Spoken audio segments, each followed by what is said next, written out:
त्याच्यावरनं धुसफूस. मग मला पालकमंत्री व्हायचंय, मला पालकमंत्री व्हायचंय. रस्त्यावरती काय उतरतायत, ते टायर काय जाळतायत आणि हे म्हणे बाळासाहेबांचे सैनिक. सगळं तुमचं सगळं जे काय होतं नव्हतं ते उघडं पडलेलं आहे आता. लाज लज्जा शरम असेल तर जनतेने गेट आऊट सांगण्याच्या आधी तुम्ही स्वतःहून निघून गेलं तर बरं आहे.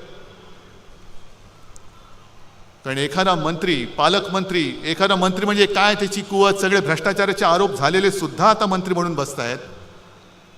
आणि त्याच्यावरती तुम्ही इमले बांधताय. अमित शहाजी 20 फूट नीचे गाडा है.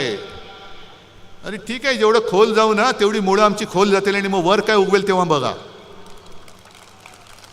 वर काय उगवते ते बघा.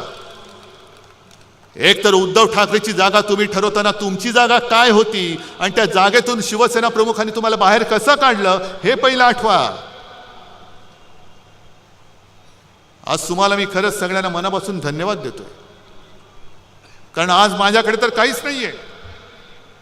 कोणासाठी लढू, कशासाठी लढू. दुसरा कोणतरी असता तर हिम्मत हारून खाली बसला असता. मी हारणारा नाहीये.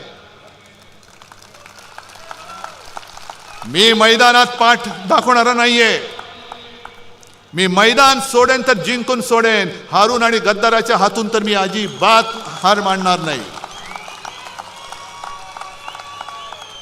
मी पुन्हा जिद्दीने उभा आहे आणि लढतोय ते केवळ तुमच्यासाठी आणि तुमच्या ताकदीवरती, तुमच्या भरोशावरती लढतोय.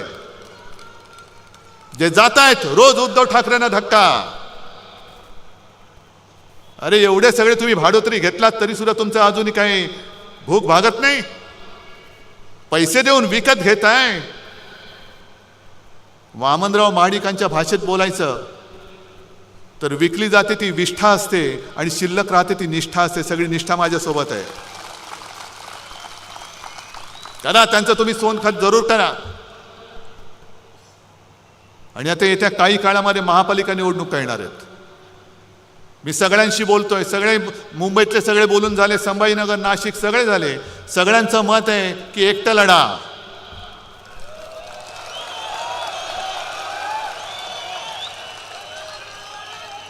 ताकद आहे. अमित शहाना जागा दाखवणार आहात.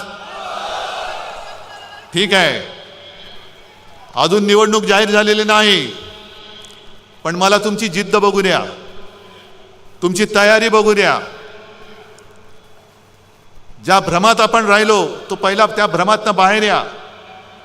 आणि ज्या क्षणी माझी खात्री पटेल आपली तयारी झाले, मी कार्यकर्त्यांच्या मनाप्रमाणे निर्णय घेतल्याशिवाय राहणार नाही. पण या वेळेला मला सूड उगवून पाहिजे. सूड, सूड आणि सूड. होय सूड. जो महाराष्ट्राच्या पाठीत वार करतो, जो मराठी आईच्या कुशीवरती वार करतो, तो गद्दार आणि त्या गद्दाराचा वरद हस्त मला महाराष्ट्रामध्ये दिसता कामा नये. आणि जर तुम्ही सगळे शपथ घेऊन सांगत असाल तर जेव्हा वेळ येईल तेव्हा मी एकटा लढण्याचा निर्णय नक्की घेतल्याशिवाय राहणार नाही. आज परत एकदा सगळ्यांना धन्यवाद देतो आणि अमित शहाना सांगतो की जास्त आमच्या नादी लागू नका. आज थोडंसं नुसतं ट्रेलर दाखवलंय.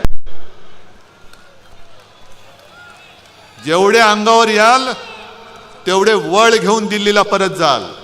सगळ्यांना धन्यवाद देतो. जय हिंद, जय महाराष्ट्र.